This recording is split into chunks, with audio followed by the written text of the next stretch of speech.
بسم اللہ الرحمن الرحیم الحمد للہ رب العالمین والصلاة والسلام علی سید الانبیاء والمرسلین وعلی آلہ واصحابہ اجمعین اما بعد قال اللہ تبارک وتعالی فی کلامہ المجید والفرقان الحمید فاعوذ باللہ من الشیطان الرجیم بسم اللہ الرحمن الرحیم ان الذین یؤذون اللہ ورسولہ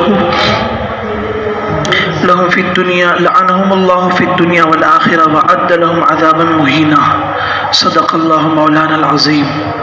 محترم دوستوں، بزرگوں اور ساتھیوں، گزشتہ ہفتے ہم نے ایک موضوع سے متعلق بات شروع کی تھی۔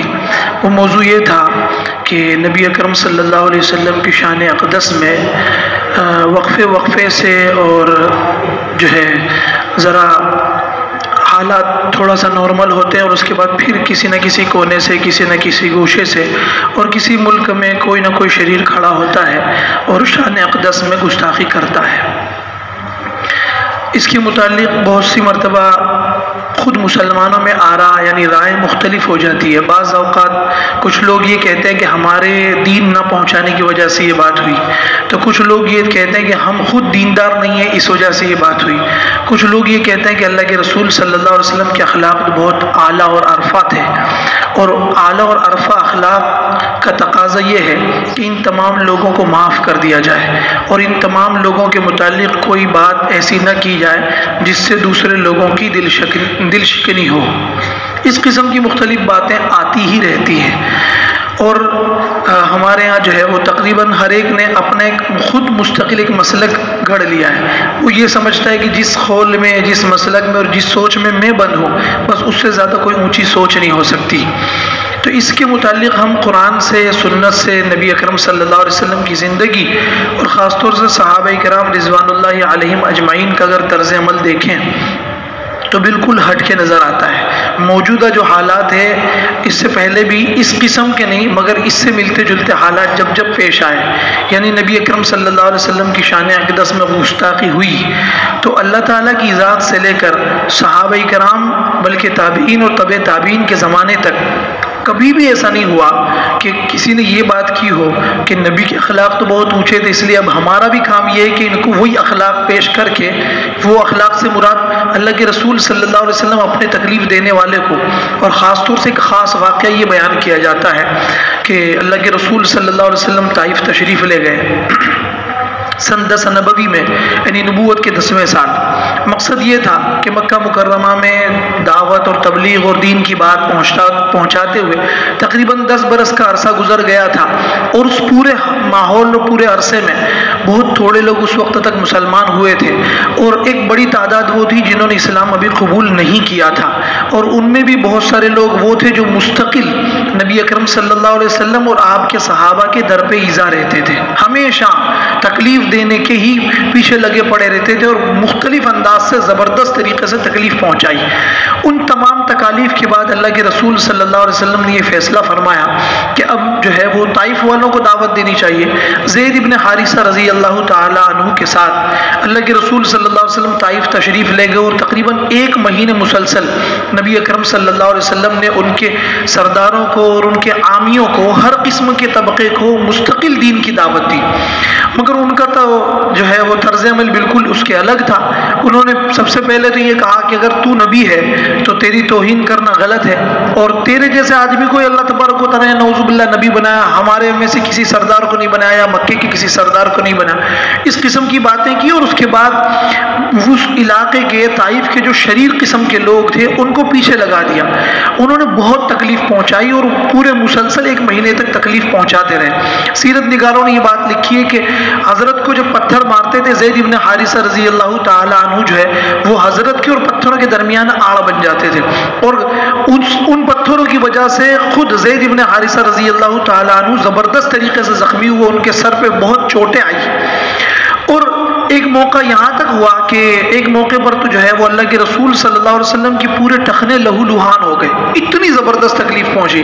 پھر ایک جگہ جو ہے حضرت نے آرام فرمایا، وہاں حضرت جبرائیل علیہ السلام ایک فرشتے کو لے کر حاضر ہوتے ہیں، اور اس موقع پر اللہ کے رسول صلی اللہ علیہ وسلم سے یہ بات جو ہے اس کی اجازت مانگتے ہیں کہ یہ اللہ تعالیٰ کا وہ فرشتہ ہے جو پہاڑوں کے انتظام پر مقرر ہے، اگر آپ اجازت دیں تو طائف جو شہر ہے وہ دو پہاڑوں کے درمیان میں ایک جگہ ہے، تو ان دونوں پہاڑوں کو اگر یہ فرشتہ ملا دے گا بس ہمیشہ ہمیشہ کے لیے وہ نیست و نابود ہو جائیں گے، ان کا قصہ ہی ختم ہو جائے گا ہمیشہ کے لیے، ان کی نسلیں بھی نہیں رہے گی، کیونکہ دونوں پہاڑ اگر ملا دی جائے تو شہر کہاں سے باقی رہ سکتا ہے۔ نبی اکرم صلی اللہ علیہ وسلم نے اس موقع پر یہ فرمایا کہ اگر یہ لوگ مسلمان نہیں بھی ہوتے تو ہو سکتا ہے آنے والی ان کی نسلیں جو ہے وہ مسلمان ہو جائیں، اور ایسا ہی ہوا۔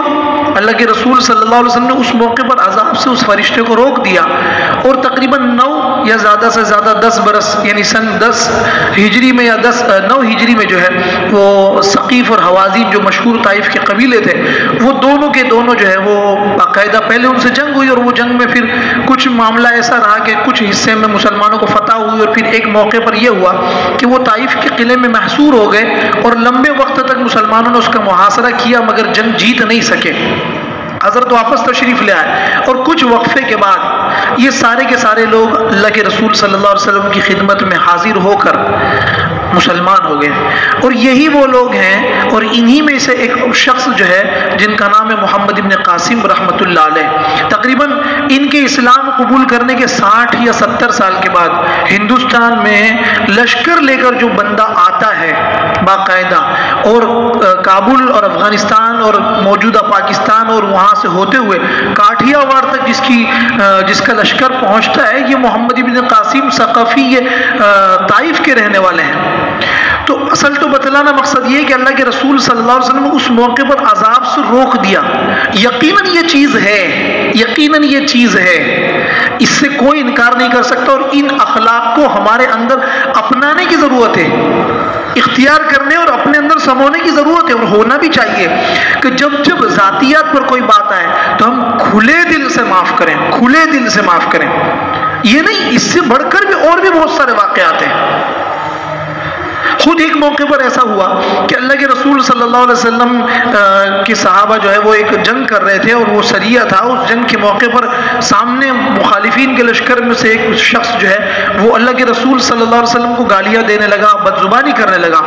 صحابہ میں سے ایک بندہ کھڑا ہوا، اور اس بندے نے لشکر کی صفیں لگتی تھی، اس صفوں میں سے باہر نکل کر اس بندے سے کہا میرا نام فلاں ہے، میرے باپ کا نام فلاں ہے، اور میری ماں کا یہ نام ہے، تجھے گالی دینی ہے، میرے باپ کو اور میری ماں کو جتنا جی چاہے گالی دے دے، نبی کی ذات کو گالی مت دے۔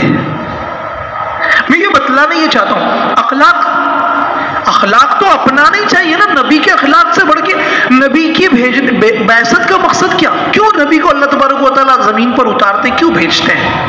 بعثت کیوں ہوتی ہے؟ نبوت اور رسالت ملتی کیوں ہے؟ اسی لیے تو ملتی ہے کہ جیسے ان کی زندگی ہے، ان کی زندگی کا ہر حصہ ہم اپنی زندگی میں اپنائیں۔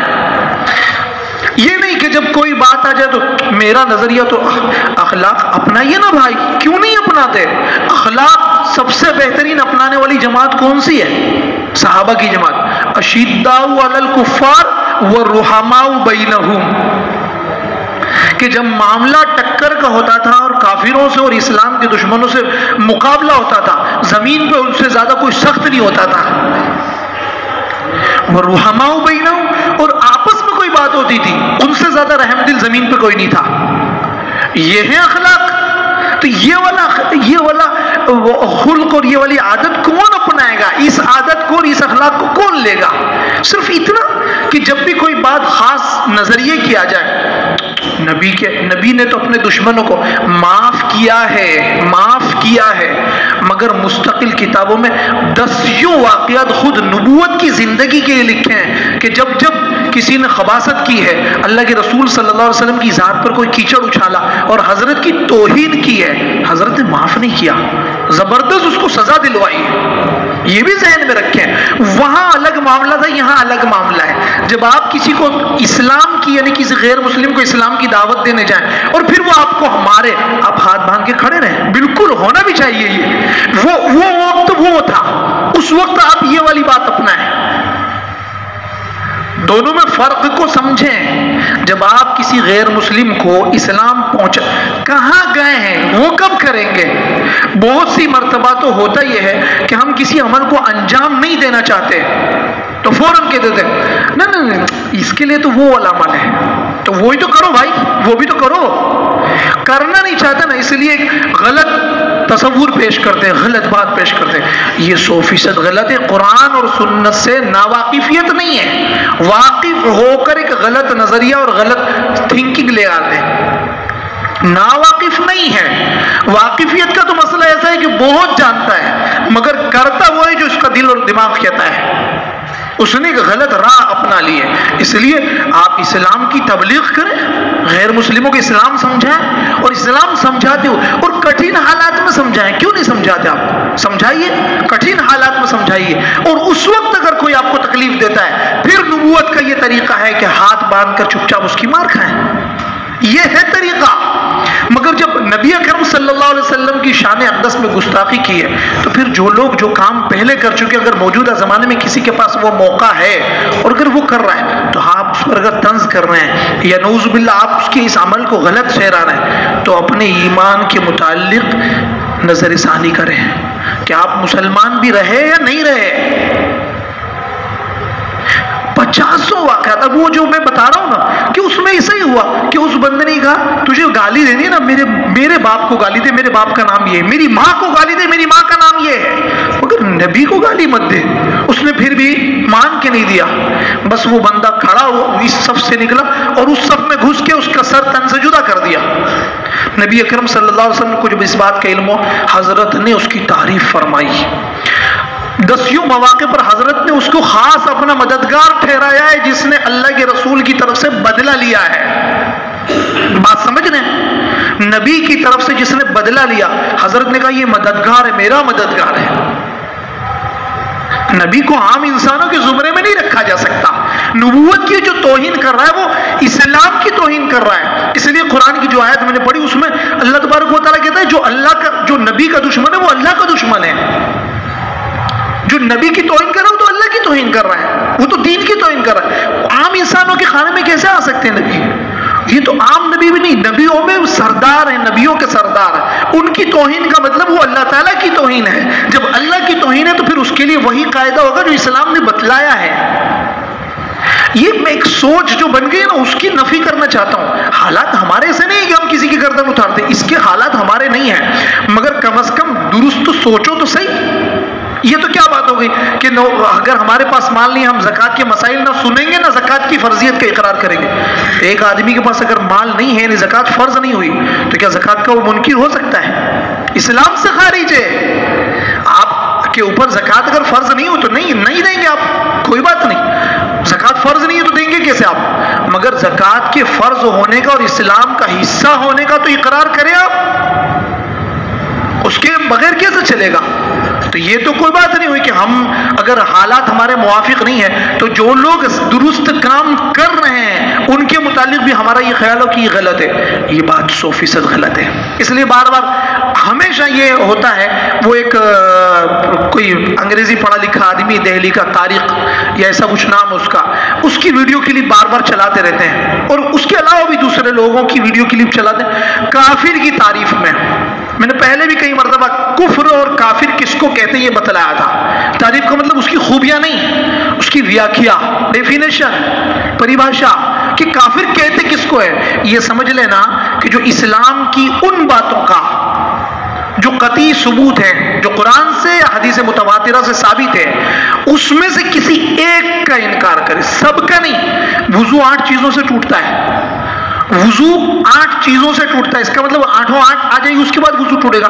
آدمی سو بھی جائے، ہگ بھی لے، موت بھی لے، خون بھی نکل جائے، اس کے بعد وضو ٹوٹے گا. یا کوئی ایک چیز پیش آئے گی تو وضو ٹوٹے گا. جیسے ایک چیز کے پیش آنے سے وضو ٹوٹ جاتا ہے، اسی طریقے سے جو چیزیں عقیدے کا حصہ ہے اور جو مسلمات میں سے جو قرآن اور احادیث متواترہ سے ثابت ہے، ان میں سے کسی ایک چیز کا آدمی انکار کر دے، نہ مانے، وہ بندہ اسلام کے دائرے سے باہر ہے. چاہے وہ پیدائشی مسلمان تھا تب یا غیر مسلم کے گھر میں پیدا ہوا، نہیں مانتا. پیش کرنا کہیں کسی نے نہیں لکھا، یہ جہالت کی بات ہے. پیش کرو بہت اچھا عمل ہے، پیش کرنا بھی چاہیے، مگر یہ نہیں لکھا کہ آپ نے پیش کیا اور اس کے بعد سامنے والے نے انکار کیا تبھی وہ کافر، نہیں، غلط۔ اس طرح تو یہ سارے کے سارے تم میں سے کتنے لوگ ٹرمپ کو دعوت دینے گئے؟ اس کا مطلب ٹرمپ کی دعا کرو کہ ٹرمپ تو جنت ہی ہے، یہی تو ہوا۔ اس لیے بکواس نہ بکو۔ سب سے بڑا مسئلہ یہ کہ ان چیزوں پر عقائد کی جو چیزیں ہیں ان میں آپ دعوت دین میں جتنے سرگرم ہو سکتے ہیں بہت اچھا، آپ قابل تعریف ہیں، مگر آپ قابل تعریف ہوتے ہوئے ان چیزوں کے ساتھ چھیڑ چھاڑ نہیں کریں گے جو مسائل سے اور احکامات سے متعلق ہے۔ آپ اپنے کام میں لگے رہیے نا، کون منع کر رہا ہے آپ کو؟ مگر آپ جب بڑھتے ہیں تو نہ دائیں دیکھتے نہ بائیں دیکھتے، نہ آپ نے کبھی کسی عالم کے سامنے زانو تلمس طے کیے نہ کسی سے پڑھا۔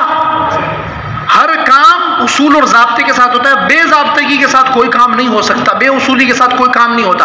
آپ بہت اچھے ہیں مگر اس کے ساتھ ساتھ یہ والی چیز آپ نہ چھیڑیں، یہ آپ کا میدان نہیں ہے۔ کوئی آپ سے سوال کرتا ہے، آپ کہیں جو اسلام کی جو مسلمات، جو اللہ تعالیٰ کو ایک نہیں مانتا کافر ہے، اللہ کو مانتا ہے مگر ایک نہیں مانتا تو مسلمان کہاں ہے؟ جو نبی کو نہیں مانتا وہ مسلمان کہاں ہے؟ پیش کرنا کہیں نہیں لکھا۔ اور اب ساری دنیا میں تعارف اسلام کا ہے، آپ کا پڑوسی اسلام کو جانتا ہی نہیں جانتا، اتنا جانتا ہے نا مسلمان کوئی چیز ہے، خود اس کو اسلام کے بارے میں پڑھنا پڑے گا۔ آپ اس کو دین کی دعوت دیتے ہیں، اچھا عمل کرتے ہیں، نہیں دیں گے ایسا نہیں ہے کہ یہ سارے جو 33 کروڑ میں سے ہندوستان میں جو ہے مسلمان مان لیجئے 30 کروڑ اور باقی 103 کروڑ جو ہیں وہ سب کفر کی حالت میں جا رہے تو آپ میں سے ہر ایک سے اس کی نہیں، دین کی دعوت ضرور دیں اور دینا بھی چاہیے، مگر ان میں جو بھی کفر پر مرے گا میری اور آپ کی پکڑ اس پر نہیں ہوگی۔ شریعت کا مسئلہ نہیں ہے، اخلاقی فریضہ وہ اپنی جگہ پر، اخلاقی فریضہ اپنی جگہ پر۔ اس کا مطلب تو جتنے لوگ دین کی دعوت نہیں دینے تو فرض کو چھوڑنے والا تو جو فجر ظہر اثر مغرب عشاء میں سے کوئی نماز نہیں پڑھتا وہ گنہگار ہے۔ تو پھر یہ جو روزانہ جو ہے وہ تقریباً 30-40 ہزار خالی ہندوستان میں مرتے ہیں اور پوری دنیا کے اندر 1 لاکھ سے 1.5 لاکھ سے زیادہ لوگ مرتے ہیں، 1,54,000 55,000 لوگ، تو یہ سب مرتے ہیں، اس کی وجہ سے ہم سب روز گنہگار ہوتے ہیں چاہے سجدے میں پڑے رہے ہیں۔ یہی تو ہوا مسئلہ۔ اس لیے بکواس نہیں، عمل اچھا ہو سکتا ہے۔ ہمارا مسئلہ یہ ہے کہ کبھی کسی چیز کو لے کر جب اٹھتے ہیں اتنی شدت سے لے کے اٹھتے ہیں کہ میں جس عمل کو کرتا ہوں اس کے علاوہ سب فاسق و فاجر ہے، نعوذ باللہ۔ فاسق و فاجر تو میں ذرا ہلکا بولتا ہوں، بہت سی مرتبہ ہم دوسرے کو مسلمان تصور ہی نہیں کرتے، یہ چیز درست نہیں ہے۔ میرا اپنا عمل ہے، ٹھیک ہے، مجھے اگر کسی نیکی کی توفیق مل گئی تو میں اپنے کام کو کروں، اپنے مشن میں لگوں اور اچھے طریقے سے کروں، دوسرا بھی دین کا ہی کام کر رہے ہیں تو بس مسئلہ یہ ہو جاتا ہے۔ اب وہ میں بتا رہا ہوں تاریخ، کوئی ڈاکٹر تاریخ یا پتہ نہیں پروفیسر تاریخ ہے تو وہ غریب جب بھی اس کی کفر کے بارے میں کوئی تعریف کی جائے، کوئی بات پوچھی جاتی ہے کہ یہ لوگوں کو کافر کیوں کہنا چاہیے تو وہ کہے گا کافر کہہ ہی نہیں سکتے، اور الٹا اس کی تعریف میں، بلکہ ایک مولوی کی زبان سے میں نے سنا اس کے تعریف کافر کی جو وہ تعریف کرتا ہے اس کی اپنی خود ساختہ ہے، یعنی گھریلو تعریف ہے، یہ قرآن اور سنت کی تعریف نہیں ہے، یہ امت مسلمہ کے 14 صدیوں کے جو علماء ہیں مضبوط اور راسخ علماء ان کی بتائی ہوئی تعریف نہیں ہے، اس کی اپنی خود ساختہ تعریف ہے۔ اس تعریف کے ذریعے سے تو ساری امت کے مسلمان کافر ہو جاتے ہیں،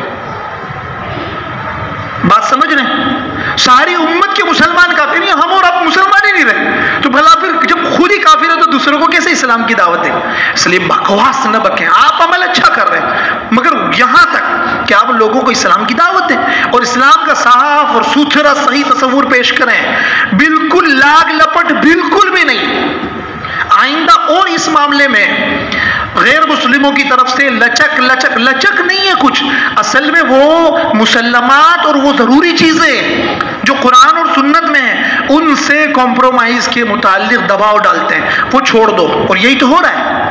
آپ دیکھیں مشرق وسطی مڈل ایسٹ میں کیا ہوا، جب سے اسرائیل والا یہ جو بھی پچھلے 2-3 مہینے سے جو فتنہ اٹھا اس میں یہاں تک بات آ گئی کہ یو اے ای اور اس کے جو اور دوسرے ممالک کے جو ابھی اس کے ساتھ حلیف ہوتے جا رہے ہیں اسرائیل کے ساتھ، ان لوگوں نے اپنے یہاں کے اسکول اور کالجز میں یہاں تک کہہ دیا کہ قرآن اور سنت میں یعنی احادیث مبارکہ میں وہ حدیثیں جو یہود اور نصارہ کی مخالفت پر ہے، ان کی دشمنی پر ہے، ان حدیثوں کو قرآن کی ان آیتوں کو قرآن سے نعوذ باللہ باہر نکال دو، یہاں تک کی بات ہو گئی ہے۔ یہی چیز کا مطالبہ سدرشن 20 سال پہلے کر چکا ہے، یہی چیز کا مطالبہ RSS 20-25 سال پہلے کر چکا ہے۔ اس لیے نہیں، جس کو قبول کرنا ہے بس یہ ہے قرآن اور یہ ہے سنت، سمجھ میں آتا ہے کر، نہیں آتا تیری مرضی۔ اسلام اگر قبول کرے گا تو تو اپنے اچھے کے لیے کرے گا، اپنے بھلے کے لیے کرے گا۔ ہمیں تیرے اسلام سے کوئی فرق نہیں پڑنے والا، ہم کوئی تعداد بڑھانے کے لیے تھوڑی نہ کرنا چاہتے ہیں کہ ہماری پوری دنیا کے اندر سب سے زیادہ جن سنکھیا ہو جائے اور مردم شماری میں ہم سب سے آگے بڑھ جائیں، یہ مقصد نہیں ہے۔ ہم تو اللہ تعالیٰ کا ایک دین ہے اور وہ پہنچانا ضروری ہے تاکہ آپ سمجھ لیں کہ یہ اسلام جو ہے وہ دنیا اور آخرت دونوں میں نجات کے لیے ضروری ہے۔ اس لیے ہم آپ تک اسلام کی صحیح تصویر پیش کر دیتے ہیں، اچھا لگتا ہے قبول کیجئے، نہیں لگتا بھاڑ میں جائیے۔ مگر قرآن یہ اس سے ملتا جلتا مطالبہ نبی کی زندگی میں بعض وفود، بعض جماعتیں اللہ کے رسول صلی اللہ علیہ وسلم کی خدمت میں آئی اور انہوں نے یوں کہا کہ ہم یہ چاہتے ہیں کہ اسلام تو قبول کر لیں مگر بت جو ہے ہمارا 3 سال کے بعد ہی ہم ہٹائیں گے۔ اسلام تو قبول کر لیں مگر نماز نہیں پڑھ سکتے، ہم لوگ نماز نہیں پڑھیں گے۔ یا ایک جماعت نے آنے کے بعد یہ کہا کہ ہم اسلام قبول کریں گے مگر زکوٰۃ وغیرہ ہم پر نہیں نافذ کریں گے آپ۔ اللہ کے رسول صلی اللہ علیہ وسلم نے نہیں ابھی ٹھیک ہے تھوڑی دن کے بعد، نہیں تھوڑا بڑا کچھ نہیں، کرنا ہے تو کر، نہیں تو تیل لینے جا، قصہ ختم۔ کیا تھوڑا؟ میری بات سمجھ رہے؟ یہی طرز اپنایا ہے صاف اور ستھرا، اسی وقت ان کے بتوں کو تڑوایا اور کہا کہ جس دین میں نماز تھی وہ دین کیا؟ کچھ بھی نہیں۔ زکوٰۃ کے متعلق صدیق اکبر رضی اللہ تعالیٰ نے باقاعدہ جہاد کیا، ان کے ساتھ لڑائی لڑی کہ آپ زکوٰۃ کا انکار کیسے کریں گے؟ زکوٰۃ تو دور کی بات، اگر اونٹ کی رسی اگر بنتی ہوگی اور وہ آپ رسی، جسے زکوٰۃ میں اونٹ لیے جاتے تھے، مال ان کا اونٹ ہوتا تھا، وہ اونٹ جب لیے جاتے تھے تو اس موقع پر حضرت نے فرمایا کہ اونٹ اگر آتا ہوگا اور اس کی رسی بھی زکوٰۃ کا حصہ بنتی ہوگی اور تم یہ کہو گے کہ اونٹ لے جاؤ رسی نہیں لے دیں گے، ہم رسی چھوڑنے کے لیے تم سے لڑ لیں گے۔ بات سمجھ رہے ہیں؟ یہ تما اور حرص نہیں، شریعت کا ایک حکم، اس سے اگر صدیق اکبر پیچھے ہٹ جاتا آج تک جو دین ہمارے سامنے جس شکل میں ہوتا ہی نہیں، ہو ہی نہیں سکتا تھا۔ اس لیے نبوت نبی اکرم صلی اللہ علیہ وسلم خلافت راشدہ میں جو دین کی جو شکل رہی ہے اس کے خلاف اگر اب کوئی کتنا بھی، ہمیں کوئی فرق نہیں پڑتا کتنے لوگ مسلمان رہتے ہیں اور کتنے نہیں رہتے، اس کی زیادہ ضرورت ہے کہ اسلام اپنی صحیح اور اصلی پوزیشن میں واقع رہے۔ اس کی ضرورت نہیں ہے کہ بہت سارے لوگ ارتداد کے ساتھ مسلمانوں والا نام رکھ لیں، اس کی ضرورت نہیں ہے۔ بات سمجھ رہے ہیں؟ اس لیے قرآن اور سنت میں اس کی جو سزا ہے صاف و ستھری، دنیا کے سارے ملکوں میں ایسے قوانین ہیں کہ وہ بالکل آخری حد پر ہوتے ہیں۔ کسی نے اسٹیٹ کی، ریاست کی، اسٹیبلشمنٹ کی یا اسی طریقے سے انتظامیہ میں کسی کی اہانت کر دی، آپ دیکھیں ایک عام آدمی کو مارنے کی اور سرکاری کارندے کو مارنے کی سزا میں فرق ہے یا نہیں ہے؟ کیوں؟ وہ سرکار کا حصہ ہے۔ جب ایک معمولی سے ملک میں سرکاری ملازم اور سرکاری کارندے کے اوپر ہاتھ اٹھانے میں سزا میں فرق ہو سکتا ہے، نبوت اللہ کے رسول صلی اللہ علیہ وسلم خدا کے بعد سب سے زیادہ مقدس شخصیت اور اس کے خلاف اگر کوئی زبان درازی کرے اور کوئی سزا نہ ہو، بات سمجھ رہے ہیں؟ تو یہ کیسے ممکن ہے؟ اس لیے نبی اکرم صلی اللہ علیہ وسلم کی خود زندگی میں دسیوں مواقع، ابو رافع ایک مشہور یہودی تھا اور انتہائی شریر قسم کا تھا، اللہ کے رسول صلی اللہ علیہ وسلم کو ذاتی اعتبار سے یہ ان کی ہجو جو ہے ان کی برائی میں جو ہے اشعار کہتا تھا اور اس کے متعلق اللہ کے رسول صلی اللہ علیہ وسلم کو باقاعدہ پتہ چلتا تھا۔ اور دیکھیں ایک نظام مستقل تھا، جاسوسی کا نظام، کہ مخالف ہمارے خلاف کیا کر رہا ہے مکمل طور سے اس سے باخبر، مکمل باخبر۔ اللہ کے رسول صلی اللہ علیہ وسلم نے جو ہے وہ اعلان فرمایا اور ایک صحابی کھڑے ہو کہ میں اس کو قتل کر کے آؤں گا، اور انہوں نے کہا کہ کچھ جو ہے وہ مجھے ایسا کرنا پڑے گا جس میں جھوٹ بھی ہو سکتا ہے، تو حضرت نے اس کی اجازت دی اور پھر وہ گئے ابو رافع کو اس طریقے سے کہ بالکل عجیب و غریب، اس کی بہت بڑی حویلی تھی، اس حویلی میں جب داخل ہونے کا وقت ہوتا تھا تو ہوتا یہ تھا کہ وہ حویلی کے اندر کے لوگ جا سکتے تھے اور شام کا جب وقت ہوا تو اس موقع پر وہ اندر داخل ہونا چاہتے تھے، انہوں نے اس انداز یہ اختیار کیا گویا وہ استنجا کرنے بیٹھے رہے، وہ بیٹھے تو وہ جو پہرے دار تھا اس نے کہا کہ اگر اندر آنا تو جلدی سے اندر آ جاؤ، وہ اندر چلے گئے چپ چاپ۔ چلے جانے کے بعد جب رات زیادہ ہو گئی ان کو اندازہ ہو گیا کہ اس کا کمرہ خاص کا ہے، وہ سیڑھیوں پہ چڑھے اور بالکل جب اندھیرا ہو گیا اس وقت جو ہے وہ اس کے کمرے میں داخل ہوئے۔ اب جیسے کمرے میں داخل ہوئے تو اب یہاں مسئلہ یہ تھا کہ اندھیرا تھا اور پتہ نہیں چلتا تھا، انہوں نے اس کو ابو رافع ایسے آواز نکالی تو اس کو احساس تو ہوا کہ کوئی نئی چیز ہے. تو اس نے جیسے ہی جو ہے وہ اس کا جواب دیا، حضرت اس صحابی نے اسی طرف تلوار لہرائی. تلوار اس کو لگی مگر مکمل طور سے نہیں لگی، مگر جیسے اس کی آہ نکلی پھر تیزی کے ساتھ انہوں نے فٹافٹ اس کا قلقامہ کر دیا. اور جب دوڑتے ہوئے اس سیڑھی سے نیچے اترے تو وہاں ان کی ٹانگ میں چوٹ آ گئی. پھر ایک لمبا قصہ ہے. پھر اس کے بعد جو ہے وہ اللہ کے رسول صلی اللہ علیہ وسلم کی خدمت اقدس میں حاضر اور حضرت کو یہ خوشخبری سنائی. حضرت اس سے بہت خوش ہوئے ہیں. اردو کی ساری سیرت کی کتابوں میں یہ واقعہ موجود ہے. بات سمجھے؟ سیرت پاک مولانا محمد اسلم قاسمی دامت برکاتہم رحمۃ اللہ علیہ، تو ان کی کتاب میں بھی ہے اور ان کے علاوہ بھی 50 کتابوں میں ہے، سیرت ابن ہشام اور دوسری سب کتابوں میں. تو حضرت نے پھر جو ہے ان سے کہا کہ آپ اپنی ٹانگ پھیلاؤ، اور اللہ کے رسول صلی اللہ علیہ وسلم نے اس پر ہاتھ پھیرا. وہ ٹانگ ایسی صحیح سالم ہو گئی کہ جیسے اس پر کبھی کوئی چوٹ لگی ہی نہیں تھی. کعب بن اشرف بہت مشہور شریر قسم کا یہودی تھا اور سردار بھی تھا. اللہ کے رسول صلی اللہ علیہ وسلم جب مدینہ منورہ تشریف لائے اس موقع پر اللہ کے رسول صلی اللہ علیہ وسلم سے بہت ہی زیادہ چڑھتا تھا. اور جب نبی اکرم صلی اللہ علیہ وسلم کو اور ان کے ساتھیوں کو کامیابیاں ملنے لگی تو اس کی چڑ، اس کی ضد اور اس کا اناد اور دشمنی اور بڑھنے لگی. اور پھر ایک موقع پر جو ہے وہ اللہ کے رسول صلی اللہ علیہ وسلم کی شان میں زیادہ گستاخی کی. اللہ کے رسول صلی اللہ علیہ وسلم نے ایک جو ہے مسجد میں اعلان فرمایا کہ کون اس سے بدلہ لے گا. محمد ابن مسلمہ رضی اللہ تعالیٰ عنہ نے کہا میں کروں گا. پھر ابو نائلہ نام کے ایک اور صحابی تھے جو اس کے رضائی بھائی تھے، یعنی دونوں نے ایک ہی عورت کا دودھ پیا تھا. ابو رافع نے، کعب بن اشرف نے اور جو ہے ابو نائلہ نے. تو وہ اس کے پاس گئے اور اس سے کہا کہ اللہ کے رسول صلی اللہ علیہ وسلم کے متعلق کہ یہ آدمی نے آ کے تو ہم کو تنگ کر دیا اور اس طریقے سے چال چلی. یہ میں بتلانا چاہتا ہوں جنگوں میں چال چلی جا سکتی ہے. تو انہوں نے کہا کہ یہ آدمی نے آ کے تو ہم لوگوں کو بہت تنگ کر دیا اور ہم پریشان ہیں، اور سب کو ایک ہی لکڑی سے آنکھتا، کسی کا کوئی مرتبہ نہیں دیکھتا، ہم بہت پریشان ہو گئے. تو کعب بن اشرف نے کہا میں تو پہلے ہی کہہ رہا تھا کہ یہ تم لوگوں کو تنگ کر دے گا، پریشان کرے گا. اس نے کہا اب ہم لوگوں کے پاس اناج کی بھی قلت ہے، اب ہم یہ چاہتے ہیں کہ تم تھوڑا سا اناج دو اور اس کے بدلے میں ہم اپنے ہتھیار جو ہے گروی رکھ دیں گے. ٹھیک ہے، اس نے یہ وقت جو ہے وہ طے کر لیا کہ رات میں آ کر ہم ایسا کریں گے. اب یہ تمام کے تمام لوگ ابو نائلہ کے ساتھ محمد ابن مسلمہ اور دوسرے جو ہے صحابی وہ تشریف لے گئے. اور وہاں جب کعب بن اشرف سے جو ہے وہ ملاقات طے تھی، وہاں اس سے باہر جو ہے اس سے ملاقات کرنے کے بعد کہا کہ تھوڑا سا ٹہل لیتے ہیں. ٹہلتے ہوئے ابو نائلہ نے کہا، اس کے سر میں پہلے انگلیاں پھیرتے ہوئے کہا کہ تیرے سر سے خوشبو بہت اچھی آ رہی ہے. تو پہلے ایک مرتبہ اس کا سر قریب کر کے، اس لیے کہ وہ خوشبودار تیل جیسے ابھی لگتے ہیں پہلے بھی لگتے تھے، تو وہ خوشبو سونگھنے کے لیے ایک مرتبہ اس کا سر قریب کیا. پھر تھوڑی دیر چلتے ہوئے ٹہلتے ہوئے جو ہے دوبارہ کہا کہ خوشبو بہت زبردست آتی ہے، میں دوبارہ سونگھنا چاہتا ہوں. وہ اور زیادہ متکبر تو تھا ہی، وہ اور جو ہے وہ خوش ہو گیا. اور دوسری مرتبہ جب اس کا سر پکڑا تو پھر سر پکڑ ہی لیا اور کہا قتل کر دو اس دشمن خدا کو. اسی وقت اس کی گردن اتار دی. اللہ کے رسول صلی اللہ علیہ وسلم کے سامنے یہ بات پیش کی. حضرت بہت خوش ہوئے. ابو افک نام کا ایک آدمی تھا مدینہ کے اندر، 120 برس کی عمر تھی. اللہ کے رسول صلی اللہ علیہ وسلم کی شان میں بہت برے اشعار کہتا تھا.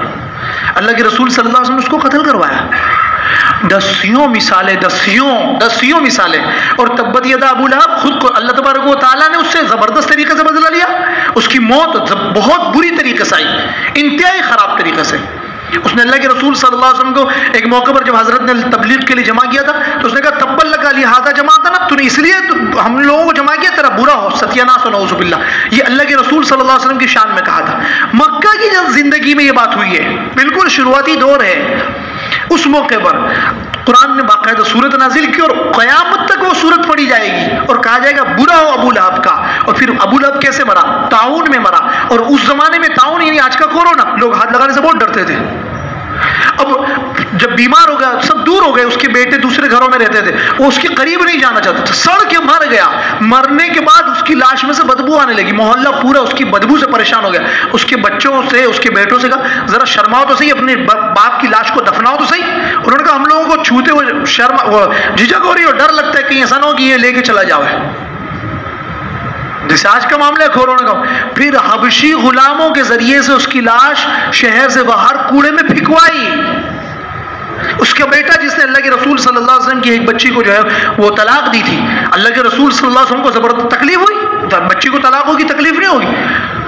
اللہ کے رسول صلی اللہ علیہ وسلم نے بد دعا کی تھی کہ اللہ تو اس پر اپنے کتوں میں سے ایک کتا مسلط کر دے، اور ایسا ہی ہوا. اس کو کفر کی حالت میں نبی کی بد دعا کا یقین تھا، ہمیشہ ڈرتا رہتا تھا. ایک مرتبہ جو ہے بزرگہ ایک مقام ہے اردن کے پاس، وہاں وہ تجارتی قافلے کے اندر گیا ہوا تھا. اس کو ڈر اتنا تھا، ہمیشہ جب بھی سوتا تھا تمام قافلے والوں کو جو ہے وہ اطراف میں سلا تھا اور بیچ میں خود سوتا تھا. اور یہ جس موقع پر اس کا جو ہے وہ کتے نے جو ایک جنگلی جانور نے اس کو قتل کیا ہے، اس موقع پر بھی ایسا ہوا تھا کہ چاروں طرف پہلے سامان کا ڈھیر لگایا، اس سامان کے ڈھیر پر اس کو سلایا، اور اس کے بعد چاروں طرف جو ہے وہ قافلے کے لوگ سوئے. جانور آیا، سب کا منہ سونگتا رہا، سونگتے سونگتے جب اس کی منزل نہیں ملی پھر وہ اوپر چڑھا اور اس کو پھر اٹھا کے چیر پھاڑ کے ختم کر دیا. تو یہ اللہ تعالیٰ کی طرف سے بھی ہے. اس لیے یہ سوچ نبوی اخلاق بہت ضروری ہے، بہت ضروری ہے. نبوی اخلاق کی بغیر زندگی کیسے ہوگی؟ پر اخلاق کا مطلب یہ بھی اخلاق ہے نعوذ باللہ کہ جو ہے وہ کسی کی بہن اور بیٹی کو کوئی چھیڑ رہا ہو اور وہ ہاتھ باندھ کر یوں دیکھتا رہے. میرا اخلاق اس کی اجازت نہیں دیتا. نبی کی زبان سے نکلا ہے وہ شخص دیوس ہے. بات سمجھ رہے ہیں؟ سمجھے کہ نہیں سمجھے؟ اللہ کے رسول صلی اللہ علیہ وسلم کی حدیث ہے کہ کوئی ایک شخص ایسا ہو کہ اس کی بیٹی کو یا اس کی بہن کو یا اس کی ماں کو کوئی چھیڑتا ہو، گندی طریقے سے کوئی چھیڑتا ہو، اور اس وقت وہ کچھ نہ کرے، وہ شخص دیوس ہے. دیوس کا ترجمہ سمجھتے ہیں کہ کروں دلال، ہندی زبان میں بولتے ہیں اس کو بھڑوا. سمجھ میں آیا؟